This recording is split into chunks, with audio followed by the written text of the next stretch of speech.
So I felt like I wanted to share this to whoever might stumble upon this message, and maybe it resonates for you. Maybe you can relate. But it kind of surfaced out of my dreams and what I've been integrating lately in my life. Last night, it wasn't something that I was planning to talk about. And I'm not here to try to teach or explain anything to anyone. I'm just here to share an experience and say something that feels true to me. Um, as humans, I think we have two really deep needs, and one of them is to feel like we belong, to feel connected, and also to be authentic, to feel like we can be our true selves. And sometimes some of us learn early on in life that we can't do both. We can't have both. It's not safe for whatever reason to be our authentic self and to be connected. And I've definitely noticed this pattern in my life, and I think it's been more recently that I've been able to articulate it and put words to it, even though my body has been feeling it and sensing it for decades. And I notice that when I'm myself, when I'm clear, when I'm grounded, when I'm not over explaining, something shifts in the room, and I don't always have a good reaction. Like, I feel people getting uncomfortable. I feel people pulling back from me. I feel misread and misunderstood a lot. And for a long time, my feeling or my impulse was to try to explain or try to kind of shrink myself or make myself small or just be reading the room so much so I could adjust so that I wouldn't make other people uncomfortable. And maybe this is autism. I don't know.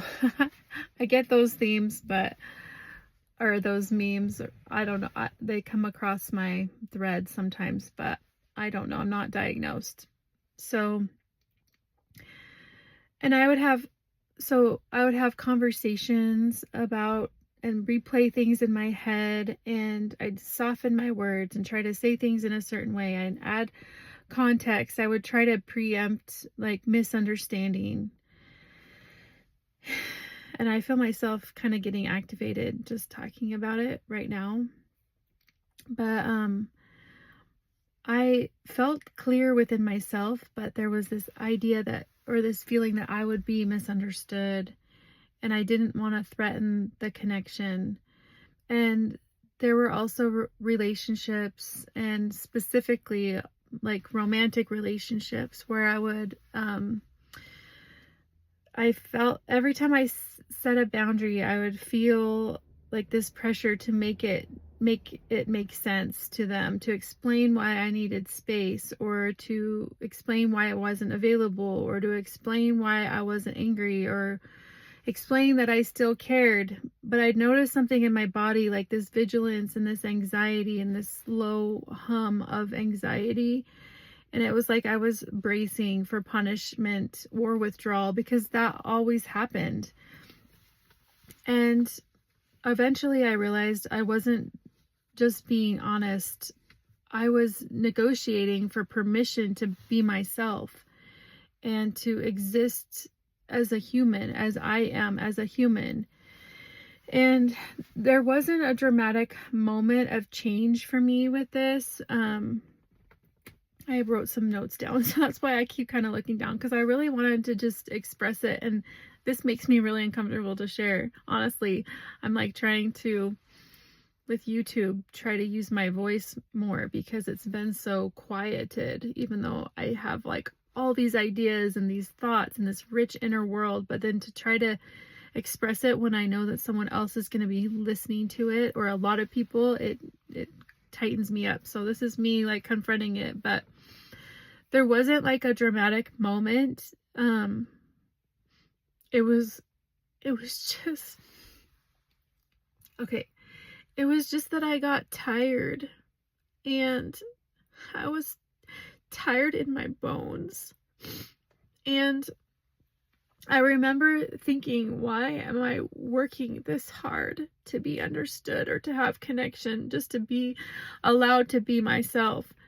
And something in me just stopped. I stopped. and not in an angry way, but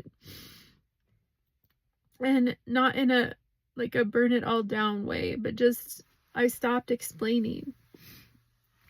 And when I stopped explaining and I stopped trying to keep connections, people fell away and some people couldn't stay. And it wasn't because I did anything wrong, but because the relationship relied on me creating the comfort and managing their comfort and their, yeah, basically that.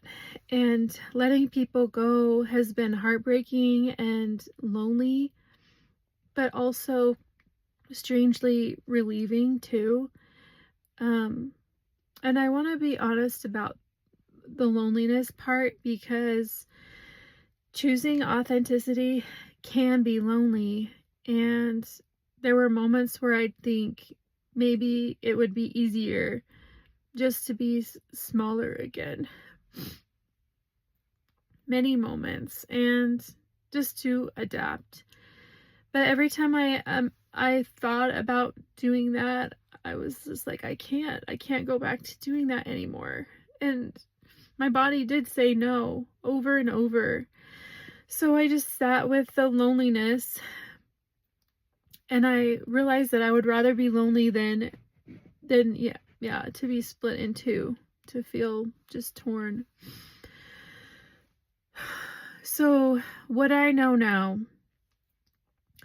I know that some connections only work when you are translating yourself constantly. I know that some people feel safest when you are unclear with yourself and you don't have that confidence of who you are. They feel safer with that.